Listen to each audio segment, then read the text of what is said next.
नमस्कार, मैं हूं पवन त्यागी।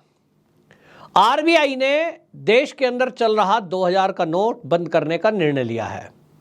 30 सितंबर तक इस नोट को आप बदल सकते हैं, ये छूट दी गई है।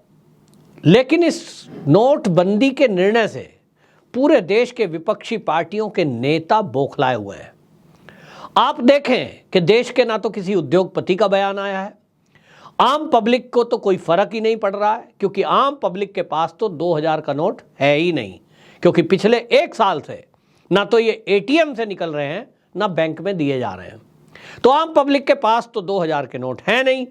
और 2000 का नोट जिसके पास हो भी, अभी जितना समय है, यदि किसी के पास लाख 10 लाख रुपए भी हैं तो वो आराम से इसको बदल सकता है। ये व्यवस्था सरकार ने की है।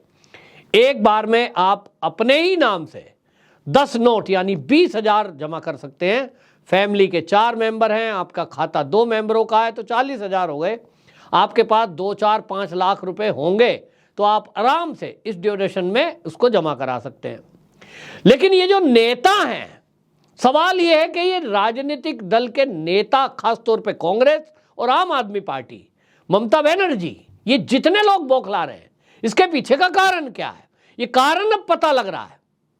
आपको बता दें, जैसे ही 2000 के नोट बंद होने की खबर आई, उसके आधे पौने घंटे बाद ही राजस्थान से एक बड़ी खबर आई कि राजस्थान में एक सरकारी अधिकारी के अलमारी से करोड़ों रुपए मिले हैं। अशोक गहलोत सवाल पूछ रहे थे कि मैं पूछता हूं नोटबंदी का कारण क्या है। अरे भैया, 2000 के नोट को बंद करने का कारण सीधा सीधा है कि सरकार के पास ये आंकड़े हैं कि अभी तक जब पिछले 2018 से लेकर नोट नहीं छप रहा है और ये नोट बंद कर दिया गया है और नोट वापस लिए जा रहे हैं बैंकों में, तो अभी भी लगभग 11% नोट लोगों ने क्यों रखा हुआ है।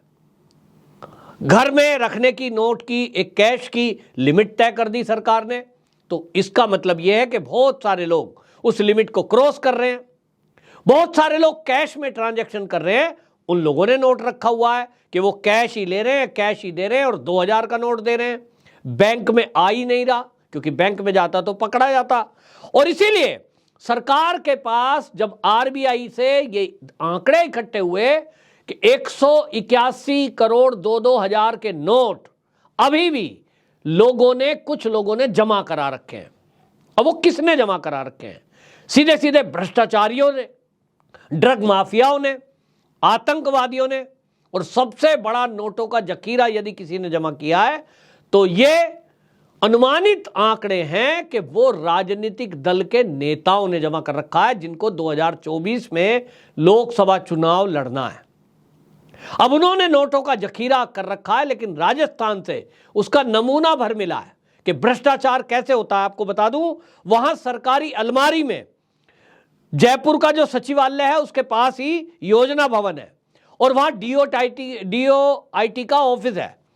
उस ऑफिस में हो क्या रहा है कि सरकार की तरफ से ये सभी जगह पूरे देश में लागू हो रहा है कि कागजों की जो फाइल है उसको डिजिटल किया जा रहा है, कंप्यूटर में अपलोड किए जा रहे हैं वो डाटा जो फाइलों में है, कागजों में है। क्योंकि कई बार होता यह है कि फाइलें गायब हो जाती हैं, कागज में छेड़छाड़ हो जाती है, कंप्यूटराइज कराया जा रहा है और पूरे ऑफिस के लिए है ये।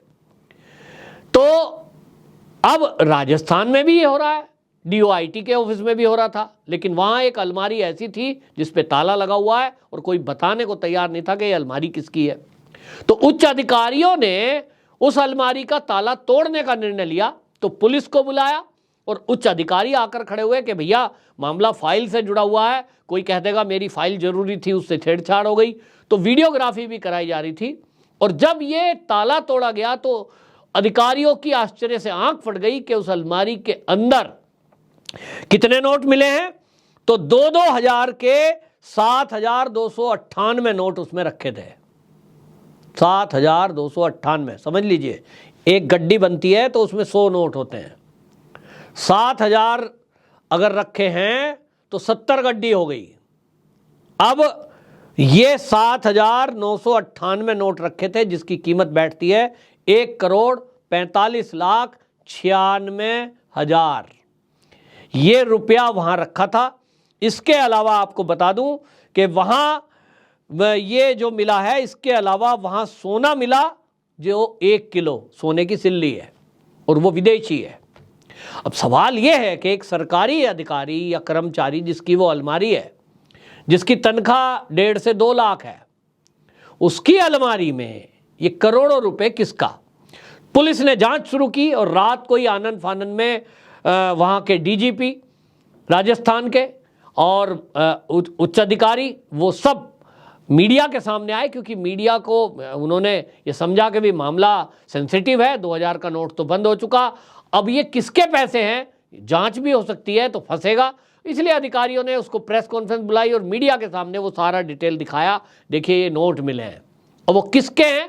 पुलिस ने जांच शुरू की। अब कहा जा रहा है कि 6 लोगों को गिरफ्तार किया गया है और सूत्रों से ये पता लगा है कि ये पैसा किसी ठेकेदार का है, क्योंकि हाल ही में बहुत सारे ठेके गहलोत सरकार की वजह से छोड़े गए हैं और अब ये उठ रहा है कि ये देखिए कमीशन, ये खाली अधिकारी का कमीशन है ठेकेदार के जरिए जो आया है, तो नेताओं को कितना कमीशन गया होगा।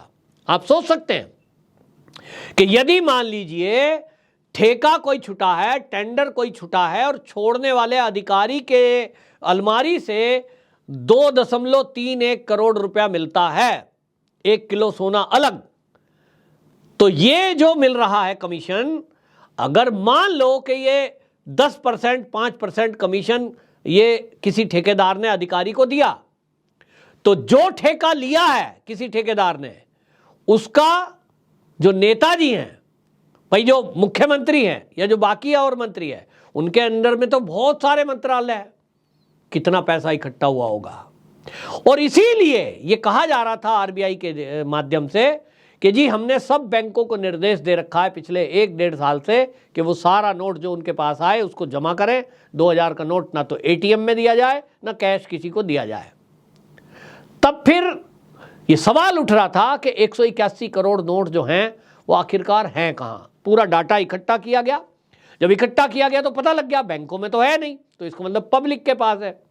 तो पब्लिक के पास हो सकता है किसी आम आदमी ने भी रखे हुए हो 2-4 लाख रुपया, हो सकता है माताएं बहनें भी जोड़ती हैं। पहले भी नोटबंदी जब हुई थी तब बहुत घरों से नोट निकले 500 और 1000 के, हो सकता है किन्हीं ने रखा हुआ हो। तो कितना नोट रखा होगा?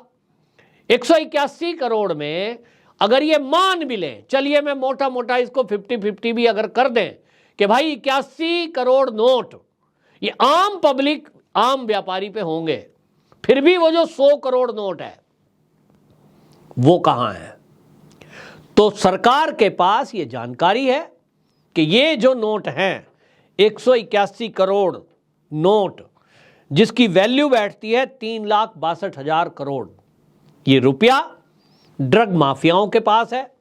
वो 2000 का नोट देते हैं, 2000 का नोट लेते हैं। और तस्करों के पास है, आतंकवादी गतिविधि करने वालों के पास है और भ्रष्टाचार करने वाले, काला धन इकट्ठा करने वालों के पास है। आसानी से गाड़ी की डिग्गी में एक बैग रखें और उसमें करोड़ों रुपया आ जाता है। मुझे एक मेरे मित्र हैं पश्चिम बंगाल के, वो ये बता रहे थे कि जी आप कह रहे हो कि पिछले 1 साल से नोट आपने 2000 का नहीं देखा। वो कह रहे पश्चिम बंगाल में तो हमने आम तौर पे देखा है, खूब मार्केट में चलता है। और आप सोचिए कि पश्चिम बंगाल का वो जो मेरा मित्र है वो बता रहा है कि 2000 का नोट खूब देखने को मिलता है, उसकी खुद की जेब में है, दुकान में मार्केट में 2000 का नोट चल रहा है। इसका मतलब पश्चिम बंगाल में ये जो 2000 का नोट है बैंक तक नहीं पहुंच रहा है और ये कैश चल रहा है। तो पश्चिम बंगाल में ही पार्थ चटर्जी की गिरफ्तारी आपको याद होगी, यही नोटों का जखीरा मिला था। उनकी जो एक उनकी मित्र थी अर्पिता मुखर्जी, जिसके यहां नोटों के जखीरे मिले, उसने तो कह दिया ये मेरा पैसा तो है ही नहीं, नेताजी का है। तो ममता बनर्जी इस पर बौखला रही है, वो समझ में आ रहा है। ये पूरा पब्लिक डोमेन में है। पश्चिम बंगाल में जो लोग रहते हैं वो समझते होंगे कि 2000 का नोट मार्केट में घूम रहा है और बैंक में दिया नहीं जा रहा है। बैंक में जो नोट पहुंच रहा है उसको जमा कर लेते हैं, यूं कहिए जब्त कर लेते हैं। फिर पश्चिम बंगाल में 2000 का नोट कहां से घूम रहा है? और ये ऐसे कई लोगों के पास है जो प्लानिंग से 2024 के इलेक्शन में बवाल कराना चाहते हैं, दंगा फसाद कराना चाहते हैं। आपको याद करो, आप ध्यान करिए, बहुत सारे लोग ऐसे हैं जो बैंक में जाते ही नहीं, कैश का काम करते हैं। बहुत सारे लोग फर्नीचर का काम करते हैं। मैंने देखा है, फर्नीचर मैं खुद लेने गया मार्केट में, मना कर दिया, पेटीएम नहीं लेंगे साहब, मशीन खराब है, कैश दीजिए। आप कारपेंटर को बुला लीजिए, आप कहिए पेटीएम ले लो, कहेगा ना कैश लूंगा। आप जो है किसी फैब्रिकेटर के पास जाइए, वेल्डिंग का काम करते हैं, बहुत सारे फैब्रिकेटर ऐसे बोल रहे कैश लेंगे, ना वो फोन पे लेंगे, ना पेटीएम लेंगे, ना वो चेक लेंगे। आप लाखों का सामान ले आइए, वो ऑनलाइन लेते ही नहीं है। और इस तरह से फल विक्रेता, सब्जी विक्रेता, पूरा एक सिस्टम बना रखा है उन्होंने, कैश में लेना, कैश में देना, बैंक तक जाना नहीं, बैंक तक जाना नहीं तो सरकार के पास आंकड़े नहीं, फिर टैक्स नहीं देना, देश के संसाधनों पर लूट खसूट करनी है, लेकिन सरकार को टैक्स नहीं देना। टैक्स कौन देगा? जो सरकार की नजर में आएगा, जो ट्रांजैक्शन बैंक के जरिए कर रहा है, ऑनलाइन पेमेंट कर रहा है, वही तो टैक्स देगा। तो पूरी प्लानिंग से कुछ लोग इस देश में चल रहे हैं और ये सरकार की नजर में आया तो अब ये नोटबंदी कर दी है। और आपको बता दूं कि जिस तरह से राजस्थान में नोट एक केवल अधिकारी की अलमारी से मिले हैं, जिस तरह से पार्थ चटर्जी के नोट बताए जा रहे हैं जो पश्चिम बंगाल में मिले हैं, इसी तरह इन नेताओं ने, और ये जो भ्रष्ट लोग हैं जो ठेका छोड़ने में पैसा ले रहे हैं, नेताओं तक पहुंचा रहे हैं, ऐसा सुना जा रहा है, ये बहुत गंभीर मामला है। तो बौखलाहट, घबराहट उन्हीं लोगों को है। सुनने में तो यह भी आ रहा है कि अब आने वाले कुछ दिनों में ये 500 का नोट भी बंद हो सकता है, क्योंकि मोदी जी 2024 के चुनाव के पहले जरूर ऐसा कुछ करेंगे कि ये भ्रष्टाचारी लोग चुनाव को प्रभावित करने के लिए काले धन का उपयोग ना कर पाए। इसके पीछे एक कारण यह भी बताया जा रहा है कि विश्व पटल पर ये खबरें आई है कि मंदी का दौर आने वाला है और उस मंदी के दौर में लोग डिजिटल ट्रांजैक्शन करें, नोट का इस्तेमाल कम से कम हो, क्योंकि नोट के छापने में भी पैसा खर्च होता है, स्याही लगती है, वो स्याही एक महत्वपूर्ण तरह की स्याही है, पेपर भी महंगा वाला होता है। और सरकार चाहती है कि सब लोग जो कैश में ट्रांजैक्शन कर रहे हैं वो भी टैक्स के दायरे में आए। अभी तक केवल नौकरी पेशा लोग टैक्स दे रहा है, क्योंकि उसकी तो गर्दन पकड़ी हुई है। ऑनलाइन सारा पेमेंट आता है, जिसकी 20,000 भी तनख्वाह है किसी व्यक्ति की, प्राइवेट नौकरी करता है, वो भी बैंक में आ रही है या उसको चेक से दी जा रही है, अब तो अकाउंट में आ रही है, उसका भी टैक्स के दायरे में आता है, ध्यान रखा हुआ। हालांकि 7 लाख तक सरकार ने टैक्स में छूट दी है, लेकिन जिसकी 7 लाख से 7.25 लाख हुई वो टैक्स दे रहा है। और करोड़ों रुपए का व्यापार करने वाले व्यापारी वो कैश में ट्रांजैक्शन कर रहे हैं, चाहे वो फर्नीचर बेचने वाला है, फैब्रिकेटर है, फल विक्रेता है, सब्जी विक्रेता है, ये जितने बड़े बड़े ऐसे लोग हैं जो कैश में कर रहे हैं, 1 रुपया टैक्स नहीं दे रहे।